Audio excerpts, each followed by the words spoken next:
Hello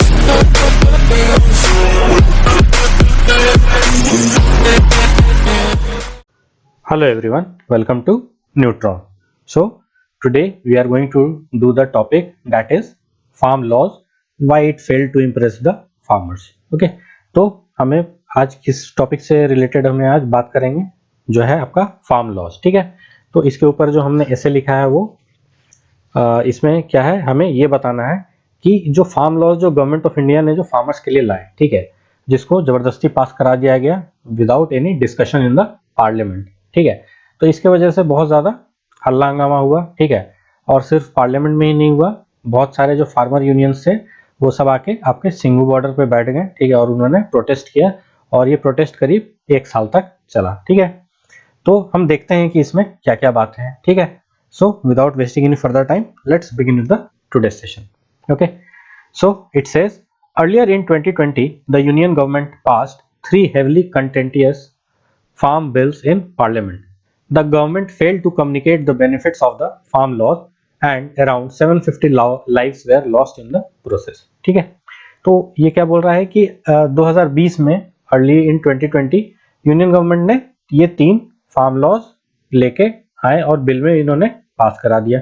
ठीक है, और जो गवर्नमेंट जो है वो अपनी इन तीनों फार्म लॉज के बेनिफिट्स जो है वो फार्मर्स को कम्युनिकेट करने में वो असफल रही. ठीक है, और 1 साल जैसे मैंने आपको बताया कि ये प्रोटेस्ट अराउंड 1 ईयर तक चला, तो करीब करीब 750 लोगों का जान इसमें चला गया. ठीक है, कुछ कोरोना की वजह से, कुछ ठंड की वजह से, कुछ बारिश की वजह से. ठीक है, ओके, तो अब हम चलते हैं नेक्स्ट पैराग्राफ में.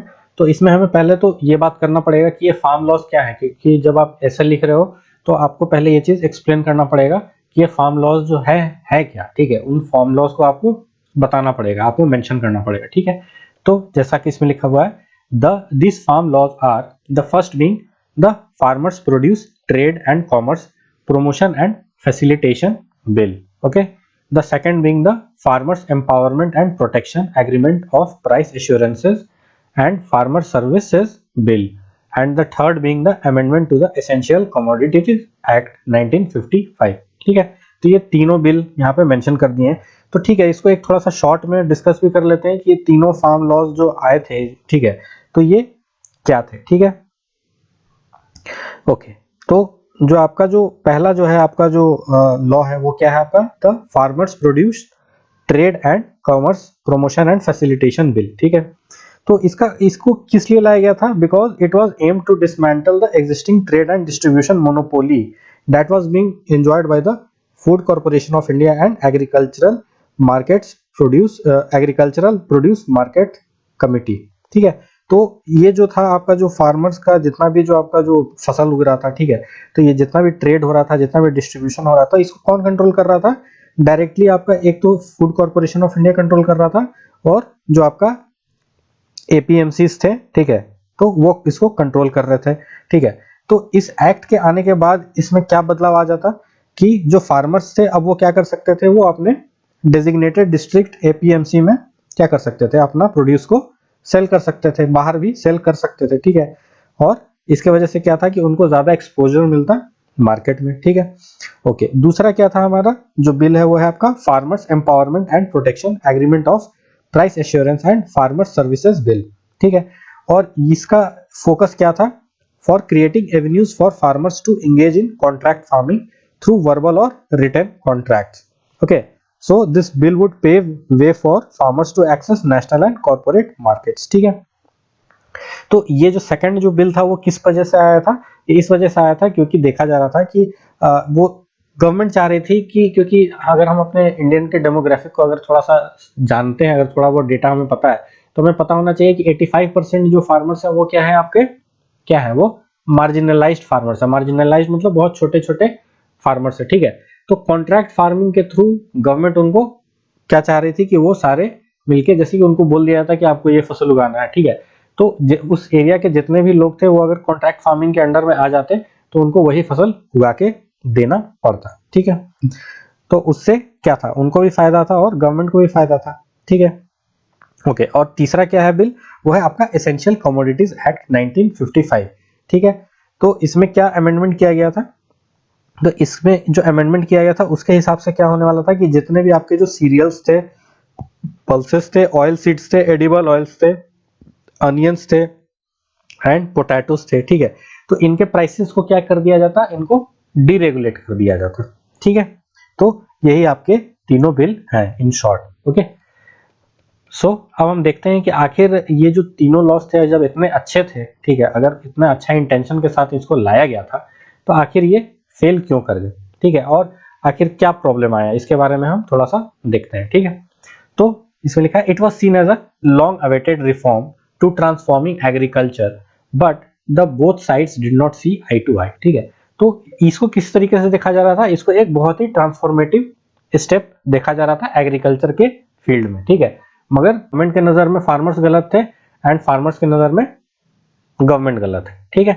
तो आखिर क्या क्या प्रॉब्लम था, तो फार्मर्स का क्या कंसर्न था, the farmers concern were that if the laws were passed they would receive prices below the MSP as was seen in the case of Bihar after the repeal of the Mandi system in 2006, ठीक है। तो बोल रहा था कि अगर ये farm laws पास हो जाते, ठीक है, तो हमें क्या देखने को मिलता कि उनको जो प्राइसेस जो एमएसपी क्या होता है, एमएसपी होता है मिनिमम सपोर्ट प्राइस, ठीक है, जो गवर्नमेंट देती है फार्मर्स को, ठीक है, ताकि उनका फसल जो है उनको एक उच्चतम एक आय मिल सके, ठीक है, उससे एक अच्छा उनको प्रॉफिट मिल सके, ठीक है। एमएसपी इसीलिए बनाया गया था, ठीक है। तो एमएसपी अगर कानून पास हो जाता तो एमएसपी तो हट जाता, ठीक है, और एमएसपी हट जाता, और जैसे कि क्यों हट जाता इसको भी समझना जरूरी है, क्योंकि एक ऐसा ही केस हुआ था आपके बिहार में, ठीक है, 2006 में। उसमें क्या किया था, बिहार गवर्नमेंट ने मंडी सिस्टम को हटा दिया था, ठीक है। तो उसके वजह से बहुत सारी परेशानी हुई थी, ठीक है। At least 85% of the Indian farming community comprises of marginal farmers who do not have access to markets or transportation facilities, ठीक है, which was seen as a lack of policy level support, ठीक है। तो इसमें क्या बताया जा रहा है कि अगर जैसे कि मैंने आपको बताया था अभी कुछ देर पहले डिस्कस किया था कि 85% जो इंडियन फार्मिंग कम्युनिटी है वो क्या है, छोटे छोटे फार्मर्स हैं, जो मार्जिनल फार्मर्स हैं, जो बहुत ही कम खेती बाड़ी का उनका बहुत ही कम खेत है, ठीक है। तो उनके साथ क्या प्रॉब्लम आ रहा था कि वो मार्केट को एक्सेस नहीं कर पा रहे थे, और मेन रीजन क्या दिख रहा था, वो ट्रांसपोर्टेशन फैसिलिटी की कमी दिख रही थी, ठीक है। तो गांव में तो वैसे भी ट्रांसपोर्टेशन फैसिलिटीज की थोड़ी प्रॉब्लम होती ही है, ठीक है, क्योंकि उस हिसाब से वो डेवलप नहीं होता है, ठीक है। तो ये क्या था, इसको देखा जा रहा था कि एक पॉलिसी लेवल क्या था, उसमें कमी थी, पॉलिसी लेवल में कमी थी, ठीक है। This bills would create sudden power vacuum in the market thereby creating uncertainty in the production market, ठीक है। तो अगर ये तीनों फार्म लॉज अगर आ जाते हैं तो क्या हो जाता है कि जो पावर, जैसे कि मैंने आपसे बात किया कि एफसीआई और एपीएमसी जो थे उनको क्या कर रहे थे, कंट्रोल कर रहे थे जो भी ट्रेड था, ठीक है। तो अगर ये लॉज आ जाते तो उनका तो आधिपत्य जो है वो तो खत्म समाप्त हो जाता, और उसके बाद फिर क्या था, एक पावर वैक्यूम की, आखिर उसको कंट्रोल कौन करेगा, ये सबसे बड़ी प्रॉब्लम थी। क्योंकि अगर प्रजा को अगर कोई राजा नहीं मिले, ठीक है, तो प्रजा तो फिर वो पागल हो जाता है, ठीक है। तो उनको कंट्रोल करने के लिए तो कोई चाहिए, तो कोई अथॉरिटी रहता नहीं, ठीक है, okay.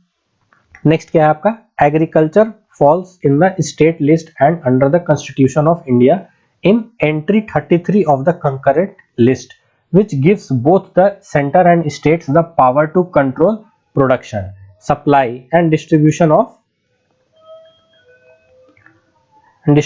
products in the trade and commerce related to agriculture, as was seen in the case of Rajasthan designating all potential market areas as state controlled areas, ठीक है। तो जैसे कि बताया जा रहा है कि जो पावर वैक्यूम आ जाता, ठीक है, तो इसमें पावर वैक्यूम आ जाता, तो उसके बाद फिर क्या करता है, जो सेंटर थे और स्टेट्स जो हैं वो क्या करते, उसको कंट्रोल करते, ठीक है। जो स्टेट जो है वो हो सकता है कि स्टेट कंट्रोल कर लेता, या फिर ये भी हो सकता है कि सेंटर कंट्रोल कर लेता। क्यों, क्योंकि एग्रीकल्चर जो है वो किसके अंडर में फॉल करता है, वो entry 33 of the concurrent list में फॉल करता है। तो इसका मतलब क्या हुआ, इसका मतलब ये हुआ कि centre and states have the power to control the production, supply and distribution of products in trade and commerce related to agriculture as was seen in the case of Rajasthan, ठीक है। तो राजस्थान में भी एक ऐसा ही कुछ केस हुआ था, ठीक है। तो उसमें क्या देखा गया था कि all the potential market areas was controlled by the state government, ठीक है। तो अगर ये पास हो जाता तब तो फिर ऑल ओवर इंडिया में क्या होता है, सारे चीज जो प्रोडक्शन था उसको कौन कंट्रोल करती, या तो सेंटर कंट्रोल करता या तो रेस्पेक्टिव स्टेट कंट्रोल करता, ठीक है। तो उस केस में भी क्या होता, वो भी थे एक तरीके से वो एंस्लेव हो जाते हैं, उनको स्टेट के अंडर में रह के ही सारे चीजें करना पड़ता, उनकी बातों को मानना पड़ता, ठीक है। It was likely that the corporate would dupe the farmers barring them in legal battles, ठीक है, एंड लीव देम वल्नरेबल। ठीक है, तो जैसे हमने बात किया था कि ये जो फार्म लॉज जो आए थे, ठीक है, तो इसमें जो बात यहाँ पे जो हो रही थी कि जो कॉर्पोरेट थे वो एक तरीके से क्या करते हैं, जो कॉन्ट्रैक्ट फार्मिंग की बात हो रही थी। ठीक है, तो कॉन्ट्रैक्ट फार्मिंग तो ये कौन करवाता है, गवर्नमेंट ही करवाता, मगर किसी प्राइवेट सेक्टर एंटिटी के थ्रू करवाता। और वो कौन होते हैं, वो जो प्राइवेट सेक्टर एंटिटी कौन होते हैं, वो तो बड़े बड़े जो बिजनेसमैन हैं वही करते हैं। ठीक है, तो इनडायरेक्टली क्या होता है, जो फार्मर्स जो रहते हैं वो उनके चंगुल में फिर से फंस जाते हैं। ठीक है, जैसे कि पहले क्या होता था, पहले के टाइम में जो मनी लेंडर्स होते थे या जो हुंडी होते थे, तो जो पैसा जब लोग उनसे लेने जाते थे तो उनके चंगुल में फंस जाते थे, क्योंकि जितना उनका सूद होता था वो आपका जो था मूलधन से भी ज्यादा उनका क्या आता था, उनका ब्याज आ जाता था। ठीक है, तो उसी तरीके से धीरे धीरे हो सकता है कि फार्मर्स को ये डर था कि उनको धीरे धीरे वो कंट्रोल कर लेते। ठीक है, और अगर क्योंकि वो छोटे छोटे फार्मर्स हैं, हमने पता है कि 85% जो आपको मार्जिनलाइज्ड फार्मर्स है। ठीक है, तो वो लीगल बैटल तो पता ही है हमें कि जब आदमी मर जाता है तब जाके उसका पता चलता है कि हाँ ये सही था और वो गलत था। ठीक है, तो अगर ऐसे लीगल बैटल में फंस जाएंगे तो फिर उनका क्या था, जिंदगी तबाह हो जाता। ठीक है, and it would leave them vulnerable. ठीक है, तो ये सब प्रॉब्लम्स थी। ठीक है, तो ये सारी बातें जो हैं ये क्या बता रहा है कि why the farm laws were unable to succeed. ठीक है, आखिर जब अच्छे इंटेंशंस के साथ अगर इसको लाया गया था बट फिर भी फार्मर्स ने इसको रिजेक्ट कर दिया, आखिर क्यों किया, तो ये सब कारण है जिसकी वजह से उसको रिजेक्ट कर दिया गया। ठीक है, बाय द फार्मर कम्युनिटी। ठीक है, ओके, अब हमें क्या देखना है, हमें जो कंक्लूडिंग स्टेटमेंट है। ठीक है, तो इसको हम कैसे एंड करेंगे, by not considering the voices of important stakeholders the government has sown the seed of mistrust and is currently facing backlash. ठीक है, तो इसमें इंपॉर्टेंट स्टेक होल्डर्स कौन थे, इंपॉर्टेंट स्टेक होल्डर्स वही थे जो आपके की फार्मर्स है, जो फार्मर यूनियन है, जो फार्मर कम्युनिटी है, वही आपके इंपॉर्टेंट स्टेक होल्डर्स हैं। तो उनके साथ पहले जब तक आप सलाह मशवरा नहीं करोगे और आप खुद से ही अगर कोरोना का ये करके आप क्या करोगे कि कोरोना है, पार्लियामेंट नहीं चल पा रहा है, खुद से बिल पास कर देते हैं विदाउट एनी डिस्कशन। ठीक है, तो ये क्या एक एक क्या है, आपको इमेज क्या देता है, वो एक मिसट्रस्ट का देता है कि लोग इस सरकार पे विश्वास नहीं कर पाएगी। ठीक है, तो यही बात है। ठीक है, तो बाय दिस आई थिंक आपको समझ में आ गया होगा कि ये जो ऐसे है आपका, इसमें रीजंस को डिस्कस करता है कि आखिर क्या प्रॉब्लम आई थी। ठीक है, ओके, तो इसको मैं थोड़ा छोटा कर देता हूं ताकि आप इसको स्क्रीनशॉट ले सकें। Okay, so I am giving you 10 seconds to take the screenshot so you can take it. ठीक है, and yes it is this essay is of 284 words. ठीक है, 284 वर्ड्स में हमारा टोटल essay कंप्लीट हुआ है। So if you find anything that is unnecessary then you can remove it, okay, and you can cut short. Okay, so by now I guess you must have taken the screenshot. So by this we come to the end of the today's session. Thank you so much for your time and patience, and please do like, share and subscribe to my channel, and do not forget to press the bell icon so that you can get regular updates about my upcoming video. Thank you so much.